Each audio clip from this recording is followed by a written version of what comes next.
Hey, and welcome back to Pre-Law Talk. My name is Joshua Garlick, and I will be your host. I'm a current BYU Idaho communications student who will soon be applying to law school. I created this podcast in order to inform students about important topics such as the LSAT, the application process, law schools, and to give some advice.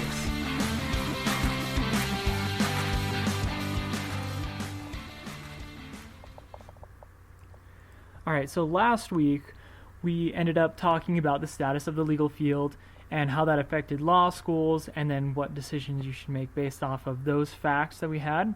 This week we're going to be talking about law school rankings, and we're actually going to break it into a two-part mini-series.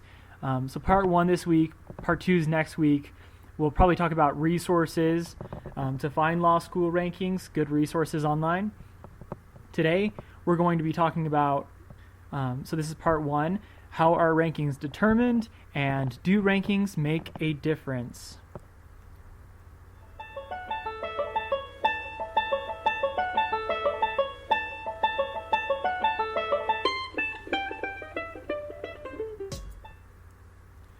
So first off, how are rankings determined? This is important to understand. They are actually put out by different news sources such as U.S. News and World Report, Forbes. They're released kind of at different times throughout the year. So the 2016 rankings were released back in March. I don't really know why. Maybe because that was after the majority of schools had accepted new applicants and a new graduate class had gone through. But truthfully, I don't know how they can release the information for a year, halfway through the year, or a third through the year, but they do. So they're important to note when they come out. They do come out. These lists are simply a rank of the top 145 law schools in the United States. They also are the ones that receive, so these are all ABA-approved law schools, throughout the U.S. So rankings are based upon, these rankings at least, are based upon statistical comparisons. So they'll take the average LSAT, the average GPA, the upper and lower quartiles of those, graduation rates, employment rates, bar passage rates, and they'll take all these numbers and somehow put them into a formula that they've come up with to determine which law schools are, number 1 all the way down to 145. Really, unique process, interesting as well. So you get kind of an overall view of which is the best law school this year and which are lower. So critics of this ranking system actually don't believe that this kind of number playing game accounts for enough. So, they criticize that it doesn't take into account the location of schools or, the local job market opportunities, specific curriculum differences, a lot of things that might change people's minds and would have them apply to a lower ranked school based off of, Forbes ranking or U.S. News' rankings. So it's important to know that there are both sides of the coin, and rankings can be a good thing and might be a little bit overstated and a little bit overpowered. So who is right? Do rankings really make a difference, and should they make a difference to you? Let's move on.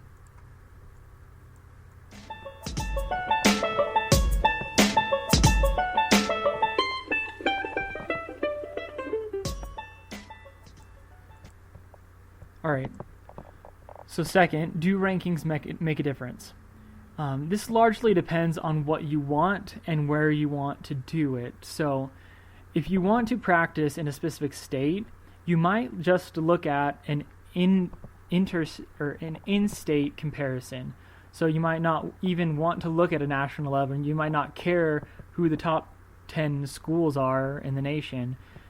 You'll just look at that specific state and maybe just look at, which ones have lawyers that are graduating, passing the bar, and receiving jobs within the state. That might be more important to you. Or if you want to go into a specific type of law, you might want to just look at unique programs, or you might want to look into ranking systems that rank law schools that have that program. Not all law schools have, all programs. Some of them don't have intellectual property. Some of them don't have, other types of crime. So these rankings are nationally based, and because they're nationally based, you can't really fight the numbers, because 12th, a 12th ranked school sounds a lot better than an 82nd ranked school. It just kind of rolls off the tongue better, and that goes for employment, that goes for, whatever you're going to do with that degree that you have.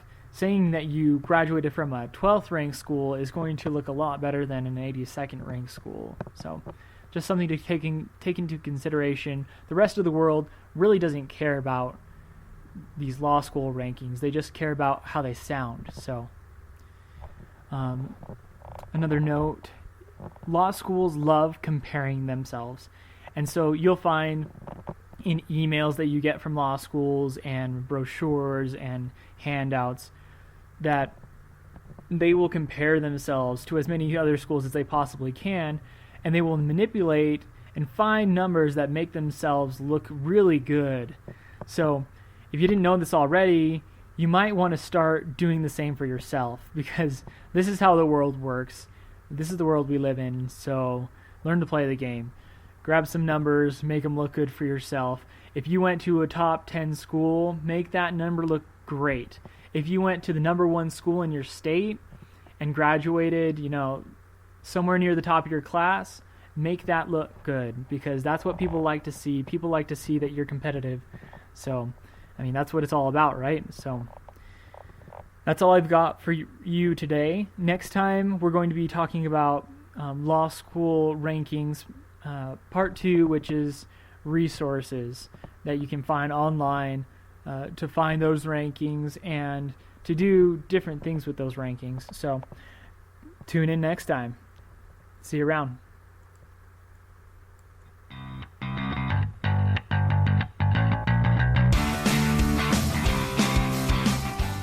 Special shout out to bensounds.com. Thank you, Ben Sounds, for all this free, royalty-free music. Bye.